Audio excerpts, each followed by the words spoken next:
Entrevista do dia. Oferecimento: Clínica Seu Dente, a maior rede de clínicas da Bahia, agora em Ceabra. 13h23, deixa eu deixar um abraço e agradecer a Janiele Portela Leite Paz, que está com a gente aqui à distância, né, no nosso Jornal do Meio-Dia, mestra em Segurança Pública, e a gente vai tratar sobre esse tema super importante. O último dia 24 de fevereiro, celebramos 93 anos do reconhecimento do direito da mulher ao voto, né, o voto feminino aí, aqui no Brasil. Fruto de muitas lutas de mulheres e de mobilização de grupos coletivos pautados na luta de classe, gênero, raça aqui no nosso país. Todavia, apesar de tantas lutas nos últimos séculos, a representatividade das mulheres nos espaços de poder aqui em nosso país continua abaixo da média mundial e também americana, gente. É uma realidade, é uma triste realidade, mas é claro que com muito suor, com muita batalha que vai continuar, vão conquistando aos poucos. Janiele, seja bem-vinda ao nosso Jornal do Meio-Dia. Boa tarde, você me ouve bem? Boa tarde, Nevisvaldo. Sim, te ouço bem. Tá me ouvindo? Tô te ouvindo bem. Quero te agradecer por estar participando com a gente do Jornal do Meio-Dia.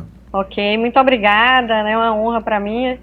Agradeço também aos ouvintes aí da Rádio Nova FM de Ceabra, né? Ao programa Jornal do Meio-Dia e ao vereador Carl Farias, que também me fez esse convite de estar participando hoje, nessa data tão importante para as mulheres, né, a véspera aí do dia 8 de março, que é o dia, né, considerado como o Dia Internacional de Luta das Mulheres, pelo reconhecimento dos seus direitos e também como símbolo, né, das lutas todas que já foram travadas para que esses direitos possam ser reconhecidos e essa caminhada ainda muito a continuar. Muito bem, eu já queria começar, já fazendo a primeira indagação da senhora, trazendo para a gente da importância dessa data, né? Tá tão próxima, dia 8, qual a importância dessa data?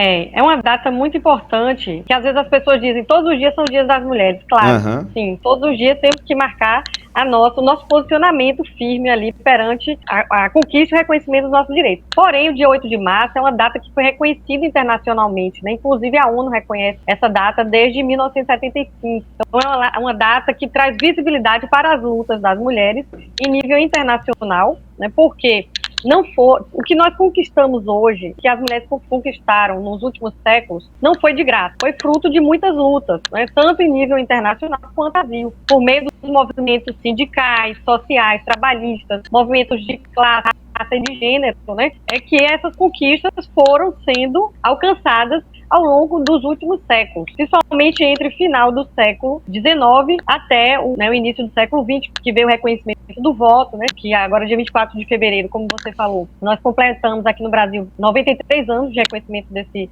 direito ao voto, mas isso não foi de graça, isso foi fruto de muita batalha e ainda né, ainda estamos no caminho aí pela busca da paridade, equidade de gênero, de raça nos espaços de poder e também nas representações dos cargos eletivos, seja em nível municipal, estadual ou federal. Nós ainda temos um pequeno percentual de participação das mulheres e dos grupos, que apesar de serem maioria, são minorizados nos espaços de poder e ainda precisamos avançar bastante nessas partes. Já aproveitando e emendando, eu queria ouvir da senhora também qual a importância dos grupos minorizados, né? Mulheres, pessoas pretas, pardas, indígenas, LGBT, pessoas com deficiência estarem ocupando os espaços de poderes públicos e privados na sociedade. É isso, é importante, né? Por quê?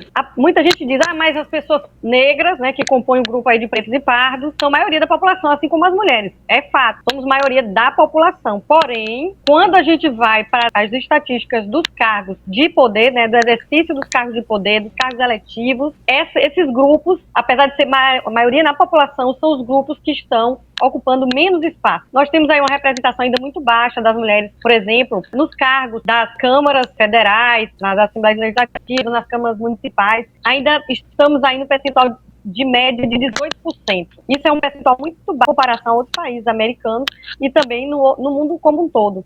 Nossa representação das pessoas com deficiência, da comunidade LGBT, dos indígenas, que é a menor de todas as populações, né, representadas dos grupos, de menor representação são dos indígenas, e também em relação às pessoas negras, que apesar de serem maioria, se declaram maioria para o IBGE, mas na ocupação de espaços de poder ainda não conseguimos atingir nem a paridade. Então, diante desses números, nós precisamos reconhecer que as pautas dessas, né, e as demandas desses grupos, né, dessas pessoas que, na verdade, compõem a maioria da população, mas que estão subrepresentadas, elas precisam ser ouvidas. Né? São demandas muito importantes, né, que precisam estar na agenda desses espaços de poder para que políticas públicas possam ser pensadas para resolver situações que somente pessoas que sentem na pele determinadas questões é que podem pensar em políticas públicas e soluções para determinadas situações, né? Porque quem não está passando pela situação, né, quem não sente na pele o preconceito, a dificuldade de acessibilidade, a dificuldade de conseguir chegar em determinados lugares, não consegue pensar em soluções que possam contemplar esses grupos. Então é por isso que é importante que esses grupos estejam representados nesses espaços decisórios para que soluções sejam criadas e políticas públicas para resolver as situações que demandam, né, um certo conhecimento, né, específico sobre essas necessidades. Eu tinha aqui até uma indagação sobre a questão de como incentivar a participação desses grupos. Eu estou com a Ana aqui com a gente, ela falou quais ações políticas, já que a gente tem hoje, por exemplo, aqui em Ceabra, na Câmara de Vereadores, a gente tem uma mulher somente representando. Se a gente for buscar no Ministério Público, Ministério Público não, ali no governo, se você for ali para a linha dos ministros, a última ministra caiu agora, né? Acabou saindo. Se a gente for para o Supremo Tribunal Federal, né? O superior, a última também, Carmen Lúcia, né? A gente já está nessa situação no balança aí, porque é a única que tem. Como é que a gente pode incentivar essa questão? Então, nós temos que caminhar para que não só as cotas, mas para que sejam implementadas ações afirmativas de paridade de gênero em todos os espaços de poder. E aí nós temos isso, né? Nós precisamos avançar no Congresso Nacional, mas isso tem que iniciar pelos partidos. Por quê? Porque nos partidos é que a política acontece, é que realmente nos bastidores dos partidos é onde ocorre realmente as disputas por esses espaços, até que eles cheguem nas câmaras de vereadores, nas assembleias, no Congresso Nacional. Primeiro eles começam pelos partidos políticos. E aí o que acontece? A formação dos partidos hoje, ela em sua maioria, é composta por uma boa parte de mulheres na composição dos cargos sem poder, né, como membros. Elas compõem aí quase 50%.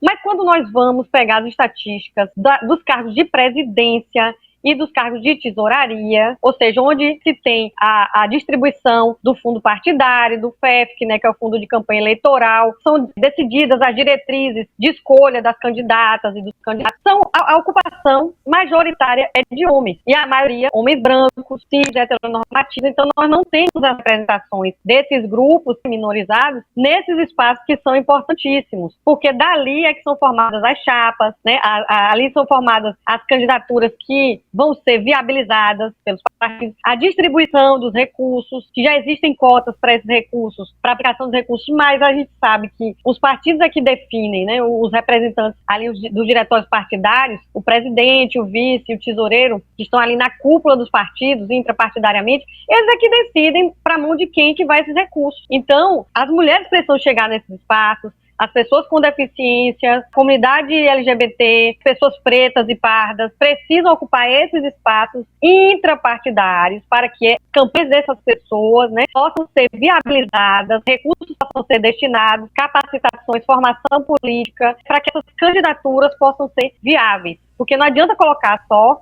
mulheres, pessoas negras para se candidatar sem dar viabilidade para essas candidaturas. E isso inicia nos partidos políticos. Essa é o nosso grande gargalo hoje, que eu entendo que esses espaços possam ser ocupados intrapartidariamente, né, por esses grupos, para que as decisões sejam tomadas pensando nessa população, pensando nessas pautas. E daí vamos conseguir avanços para chegar até o caminho da paridade, que é o caminho que já está sendo conquistado por muitos países da América Latina, inclusive. Nós já temos aí muitos países da América Latina que já estão ou na paridade ou muito próximos, que é o 50-50, né, 50% de homens, 50% de mulher, e também em relação à questão de raça. Isso é possível, sim. Tivemos um caminho aí foi percorrido por países muito próximos nossos aqui, Argentina, México, Chile, né, que já passaram por isso, Costa Rica, e já estão dando exemplo aí. Nós podemos seguir esses exemplos, né, tão próximos aqui, e implementar isso nas nossas políticas públicas. Jandieri, eu quero agradecer sua participação com a gente, deixar um abraço ao meu grande parceiro Cal, né, a alegria de lhe receber. A Jandieri Portela é mestre em segurança pública, servidora do TRE, né, e está com a gente participando aqui do jornal. Nosso muito obrigado, a gente agradece, até para a gente dar início a esse mês que é tão importante, onde a gente já lhe disse de tantas lutas que já foram conquistadas